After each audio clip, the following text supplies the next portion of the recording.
I would argue we are extremely emotional. Rage, pure rage. But it's feedback. So when you get the feedback, it's all about how you internalize that and how you process it, right? It's having, stoicism's not feeling emotions. It's feeling the emotion and going, okay, why is this happening? How much does this really matter? What's the most intelligent move on the chessboard? Chess is a fantastic game because in the game of chess, there's no luck. If you lose, no matter how well you played, if you lose, at some point you made a mistake. Even if it's the most minor mistake, you made a mistake. So you learn to understand that no matter what happens to you, if you lose a scenario, you made a mistake. Maybe it's a tiny one, maybe it was 2 years ago, whatever, but you made a mistake, and you learn absolute and utter accountability for yourself. And that mentality is extremely powerful to apply to all things in life. The position I'm in now as the most hated man in the world, although I agree and I truly believe it's unfair, I still take complete responsibility for it. I take the good with the bad. I take all responsibility for absolutely everything, including if a woman leaves me, if a woman stays, if I end up heartbroken, if I end up filled with rage, I take responsibility for that. If something happens to me that makes me enraged, I will take responsibility. Why has this happened to me? Why do I feel this way? How did I end up in this position? Is this healthy in this scenario? And sometimes it is. I've had scenarios in my life where I was prepared to die to protect somebody else, and I was enraged and it was healthy. I've also had times where I'm in a room by myself, enraged, sitting there going, this is no good for anybody. So emotions are feedback, but stoicism is the ability to process them. And that's what you need to be learn as a man. You're never gonna be able to turn them off. You're gonna feel them. You have to learn how to process them and turn them into a positive. It's energy, it's unlimited energy. I say this all the time. I say that the biggest periods of transformation in my life is when everything was going wrong. When life's smooth, then it's semi-hedonistic, pretty relaxed. But when I make my biggest progress, when I really change who I am and change the world, that's when everything's f***ed. When things go wrong, or I'm feeling things I don't want to feel, or bad things are happening, that's when I'm like, okay, I currently cannot sleep. I've completed the day's tasks. I've tried to go to bed. I can't sleep. That's when the amazing things happen in my life. When I was heartbroken, when I was whatever, everyone's been heartbroken, I can't remember a specific example, I hit the gym harder, right? If something goes wrong with your payment processor, that's when you get inventive. That's business, right? That's when you get inventive. So all the bad things that happen to you as a man, if you're stoic, you get to take unlimited energy. Heartbreak is unlimited energy. So is depression, so is rage, so is sadness. All these negative emotions they tell you to collapse behind. It's like, people talk like, Bruce Lee says, be like water. And people see that as be fluid and just go with the flow. I disagree. If you're like water, you're necessary for life. You are scary when you're enraged. You're powerful. You're beautiful when you're calm. You're so many things when you're like water, right? So if I'm enraged, it's like water behind a dam. You just got to put the dam in place, and you got to get the turbo, the hydroelectrics put in. Don't tsunami your life. Put the energy somewhere. And this is the most beautiful thing about it, because people message me all the time like, oh, but Tate, you don't know how sad I feel. No, incorrect. I know exactly how sad you feel. Difference is I used it. And you're sitting here still crying, some random guy on email for the 3rd month in a row. That's the difference between you and me, my friend. I was becoming a world champion kickboxer. I got to a point, people often talk about depression and say I don't understand it. I will say, listen, there's been times in my life where I was fully functional as an adult. I would never label myself depressed because I don't believe in the idea of labeling myself in a negative, because I don't believe in things that take power from me, which we'll talk about in a second. But there's been times in my life where I didn't give a fuck if I lived or died. I was most powerful when I was sad, when I was depressed, when all these things. And the difference was the framing. When I was 20, me and my girlfriend broke up. I was with her for 4 years. I couldn't sleep.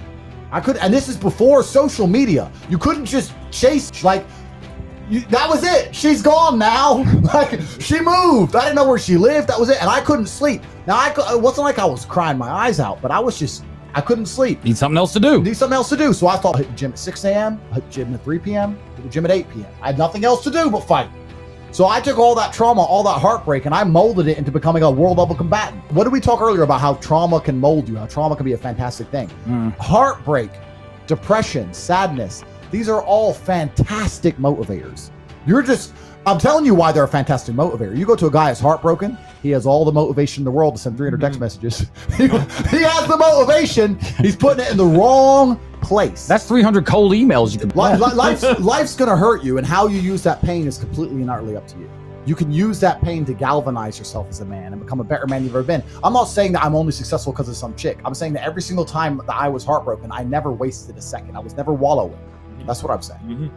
Put a plan together for the heartbreak if it comes, and make sure that plan is constructive. Yeah. Everything we've been saying on this podcast is true. Trauma's going to come, pain's going to come, and you have to use it in a constructive way.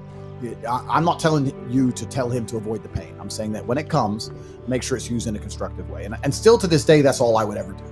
If something bad happened to me and I got really upset, I would find the most constructive possible outlet. And that's a conscious decision. You have to have the emotional control to make a conscious decision in that direction.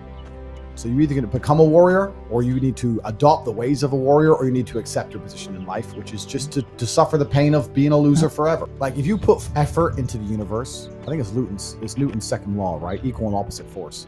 People always say, oh, I wish I had something to work on. You could work hard on anything. It can be the most jackass thing. You can work hard on, I don't know, whittling twigs. But if you truly work your ass off, it's difficult for it to have a negative impact on your life. Maybe you'll end up with an Instagram page, the best Instagram page on twig whittling.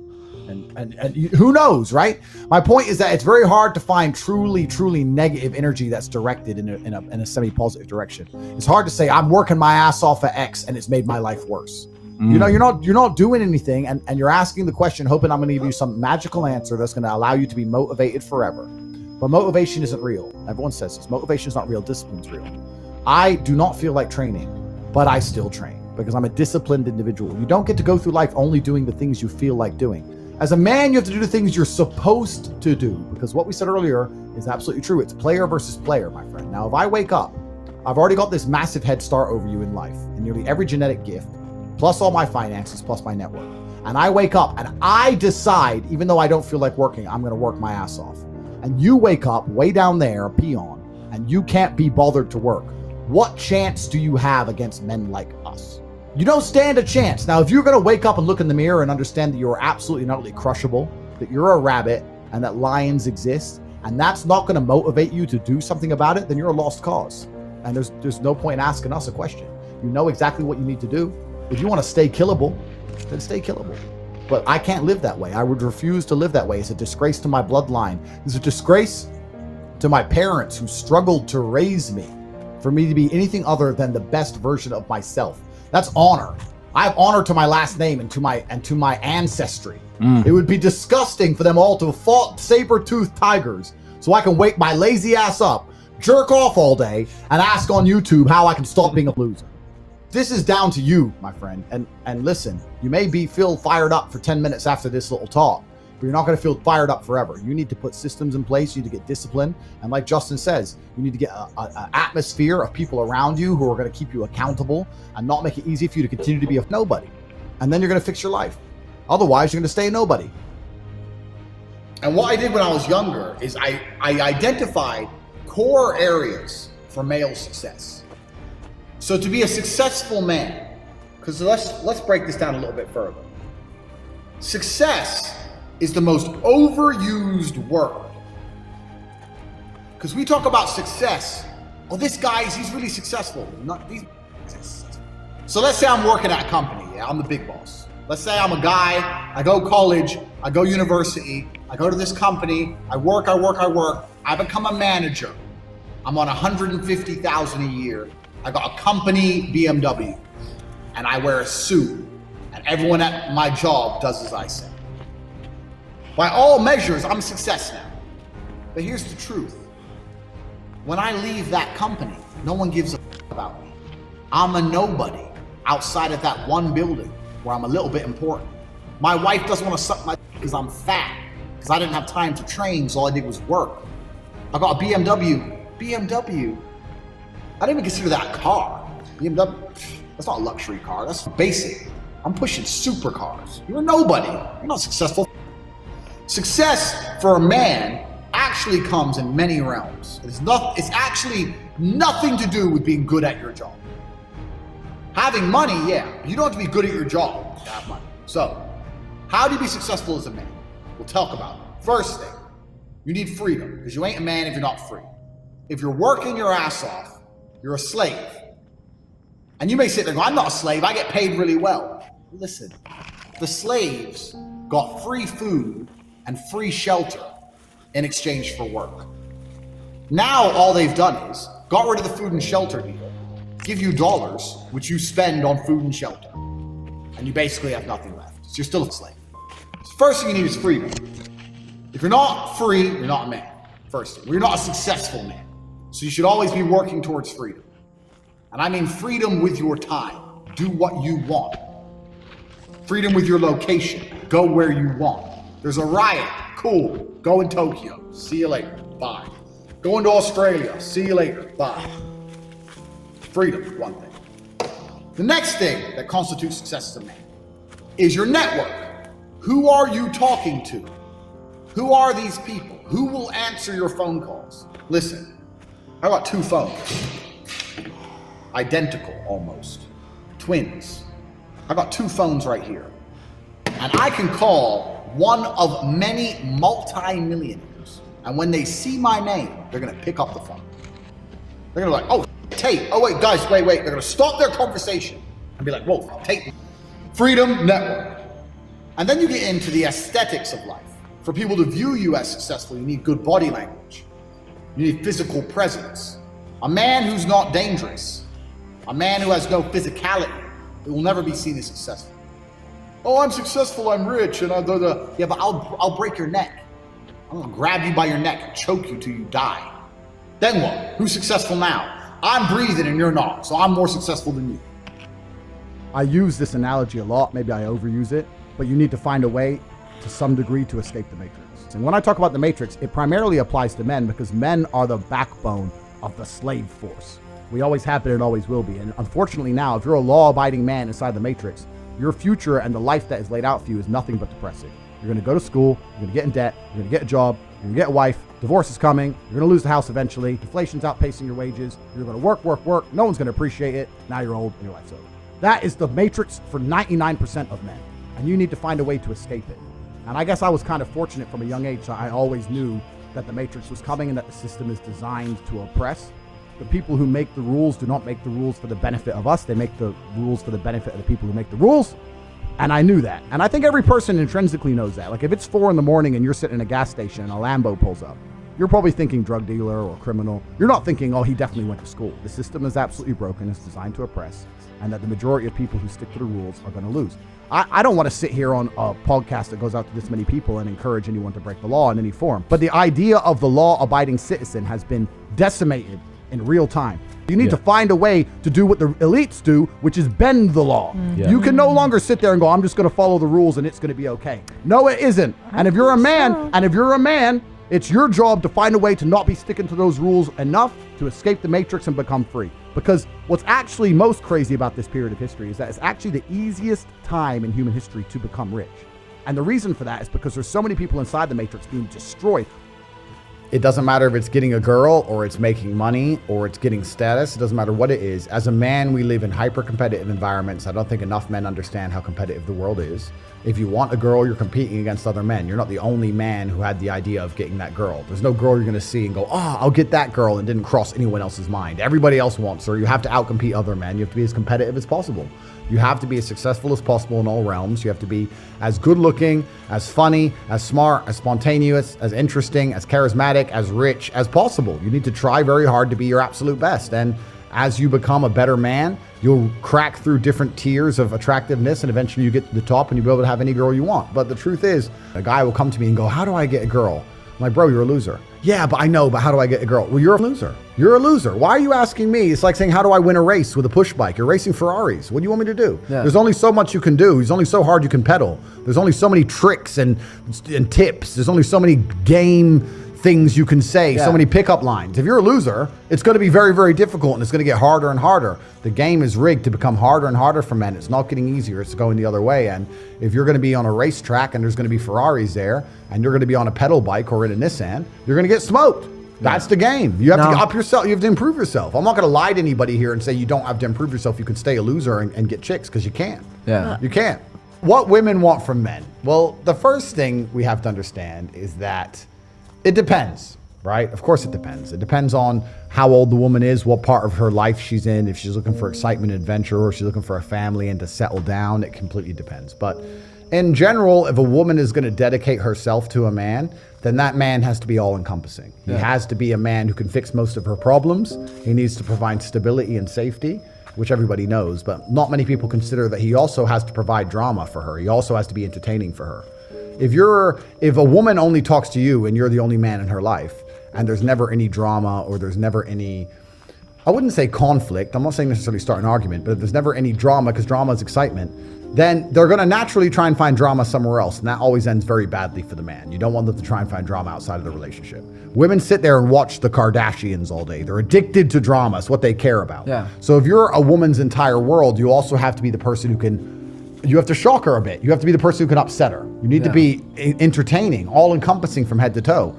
Women want to be with a man which keeps them entertained, and a man which they trust, and a man which they believe can fix all of their problems. This is another important thing. If a woman comes to you with an issue and you can't fix it, you'll see very quickly how soon they lose attraction. I find it amazing that people will sit there and spend all their time upgrading that character, making as much money as they can, getting the best guns, getting strong, meeting important people, getting the best car. They'll do all that in a game, but they won't do it in real life. I find that incredible. Like my life is GTA. I don't need to play a game for GTA. If I want a car, I can buy it. It's me. I am GTA. I don't see why people play the games. They play the games because they're scared of loss. Because if you die in the game, you get another chance. If you lose in the game, you get another chance. In life, you get one shot. Damn, But if you get some balls, that's what life is as a game. That's what life is as a man. This is one big video game. You get to upgrade your character. You're not born with any value. All these women that you just put me on with are born with value. They're pretty already. They're gorgeous already. They're good looking enough. Even if they're a 5, someone's going to give a shit they exist because someone wants to fuck them. As a man, if you don't make yourself valuable, you have no value. You have to get up and do it. Just like a video game, you start with fucking 0. You have to decide if you want to complete it. You have to upgrade your character. So I find it amazing that men are going to play video games and waste their time instead of upgrading their character. Everyone knows what to do. You know what you have to do. You're right. If you had to become the most dangerous, intelligent, respectable man on the planet, you know you're supposed to go to the gym. You know you're supposed to train, learn how to fight. You know all these things. You don't do them. That's your decision. It's your prerogative. I didn't make that choice. I made the choice to do it all. I decided all of it. And every single man watching this can do the exact same thing. Women, men they respect. Mm-hmm. That's it. They don't men they like. They don't men they love. They men they respect. If she loves you and likes you and doesn't respect you, she will not have sex with you. I have women who respect me and hate me, but they're here every time I call. So if they respect you, they're going to sleep with you. Yeah. And this is something that's biological and evolutionary. Men they respect. So how do you make women respect you? Well, first you have to be worthy of respect as an individual. There's no hack. If you're worthy of respect, you're worthy of respect. But secondly, you cannot allow blatant disrespect. So if you allow her to blatantly disrespect you and you tolerate that, then you're setting a precedent, which means, well, why would I respect this guy in the first place? Yep. I say this to guys all the time. I've had loads of guys who come to me for like coaching and stuff, and they say, you know, my woman doesn't respect me, da-da-da-da-da. And I say, look, it's much harder to fix something that's broken than just never let it go wrong in the first place. Another thing I talk about being a playboy. I have lots of guys come to me and say, oh, Tate, but I don't want to be a playboy like you. I say, look, if you want to be happily married, the best thing you can be first is a playboy. Yeah.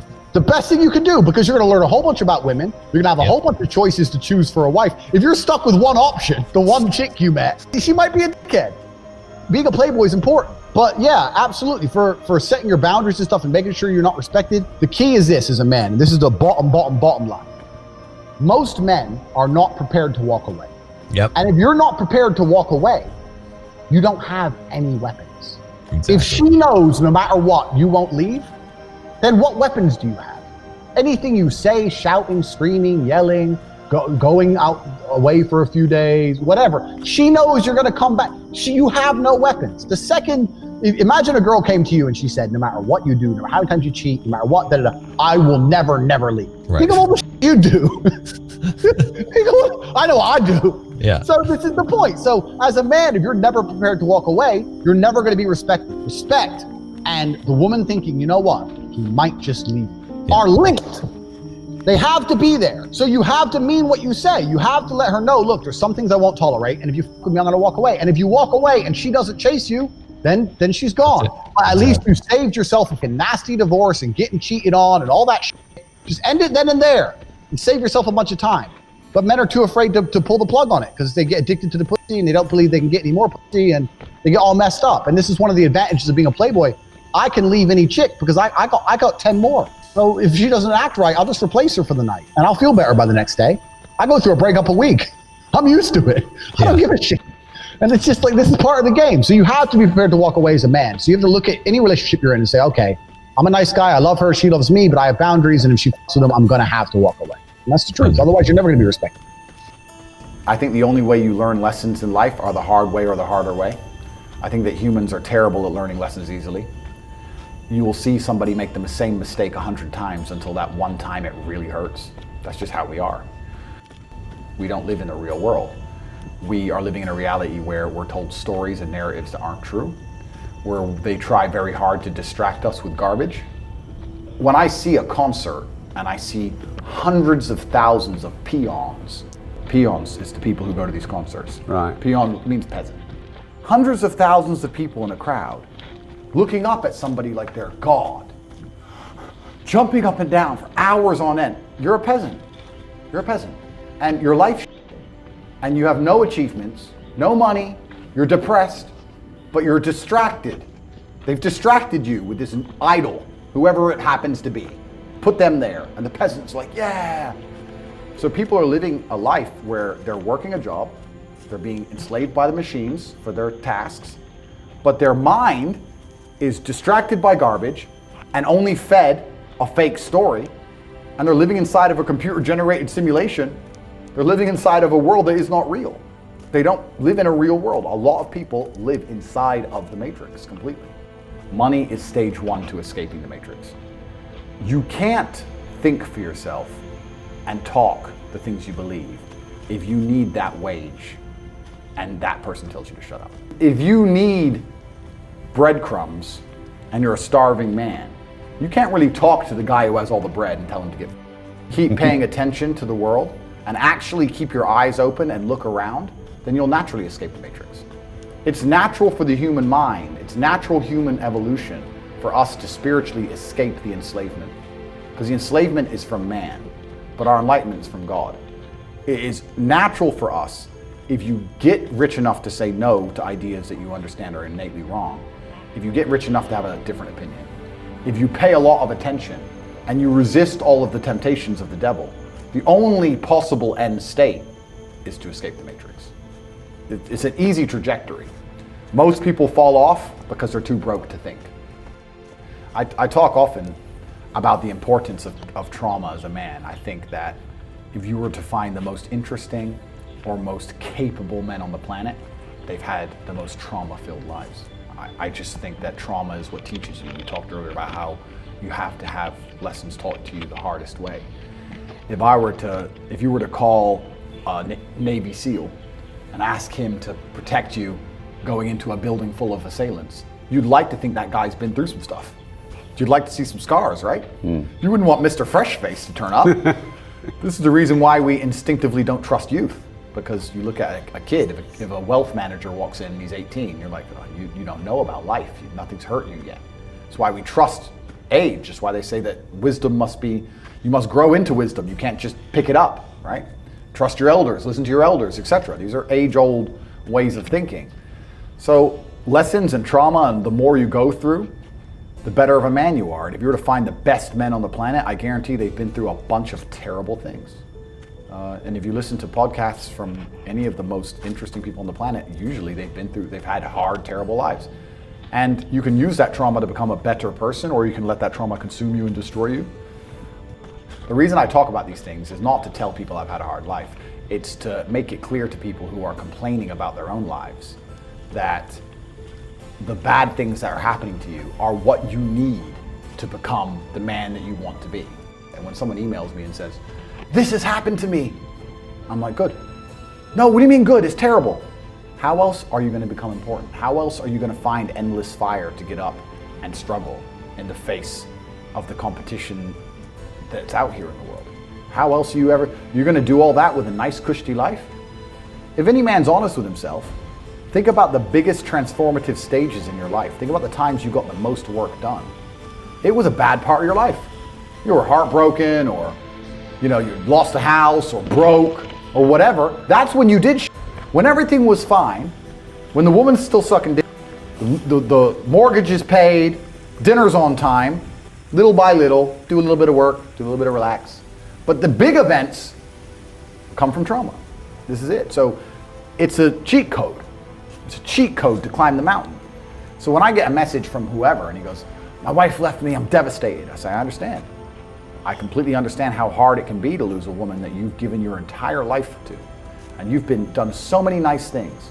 And then because of one thing you did, her innate and absolutely insane level of ungratefulness has turned her bitter, and she now talks to you like she hates you over one thing you've done after thousands of efforts showing how dedicated you are to her. And even now that you're prepared to die for her, she doesn't give a shit about you. I understand that pain.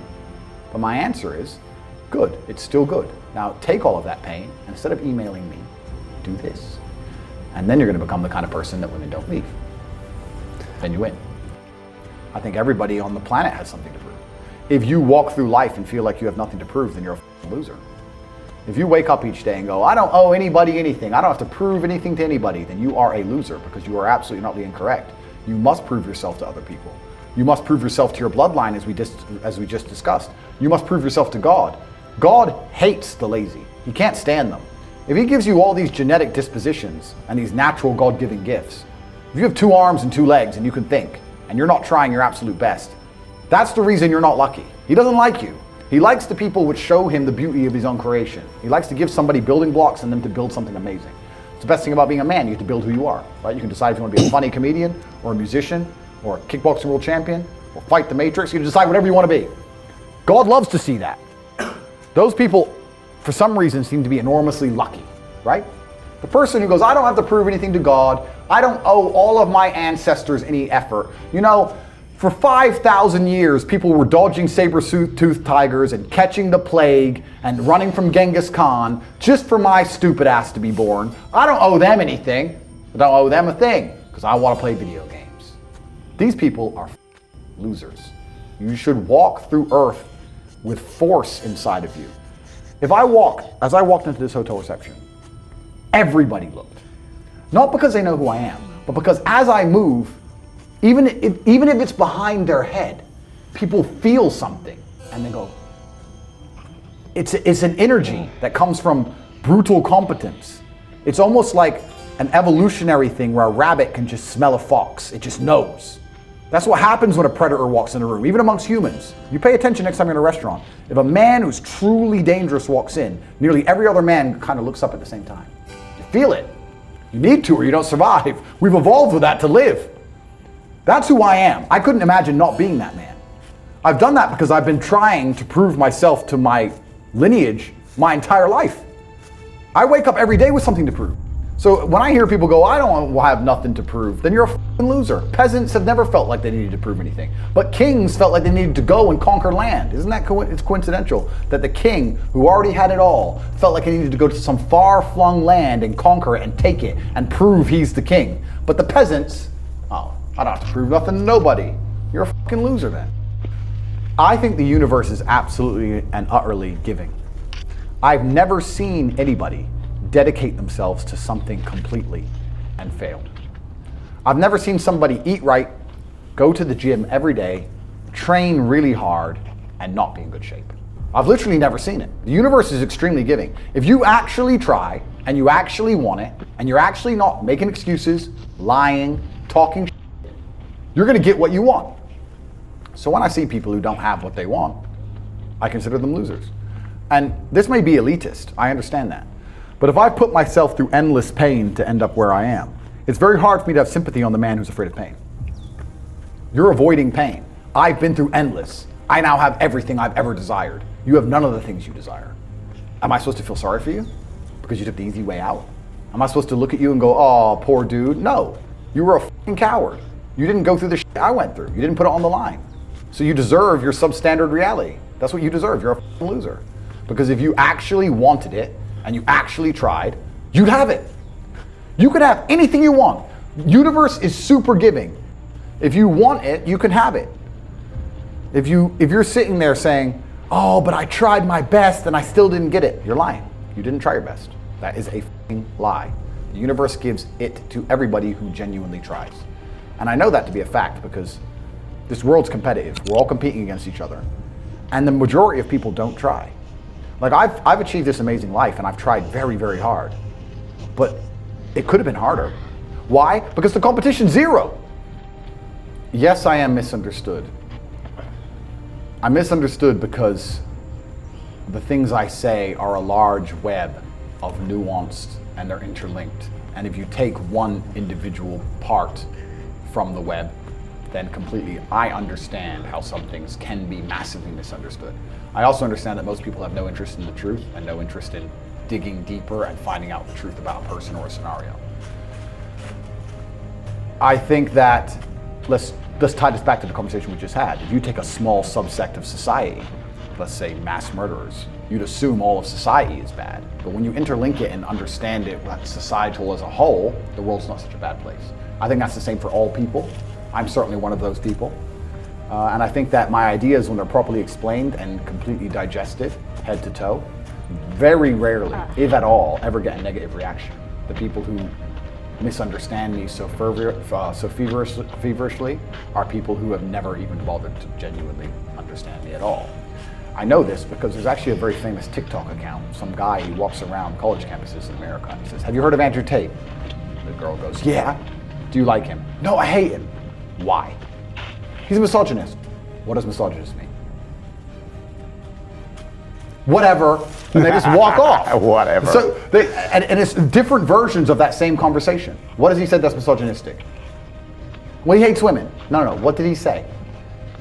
And this is what it's amazing how the conversation interlaces, right? What did I say at the beginning? The slave programming, the empty mind. Andrew is misogynistic. People who are going to walk through Earth and repeat that, they have no evidence, they have no proof, they can't tell you why. When you challenge them on it, they get angry because it's been installed in their brain. Explain why you feel how you feel. They can't. And then they have a breakdown. And this is the true height of the slave mind. If you can convince somebody to have a strong emotional reaction about a subject they don't even understand, imagine the level of slave these people are. They've had all of their morality and all of their own thoughts completely and utterly erased. They've installed the new program. First it was or whatever it was. Now it's Andrew, Slava Ukraine, goes on and on, whatever the new story is. Andrew's the enemy right now. And they don't even know why they feel how they feel. And there's a large percentage of the population walking through Earth now with opinions that they will fight to the death for, and they don't even know where it came from.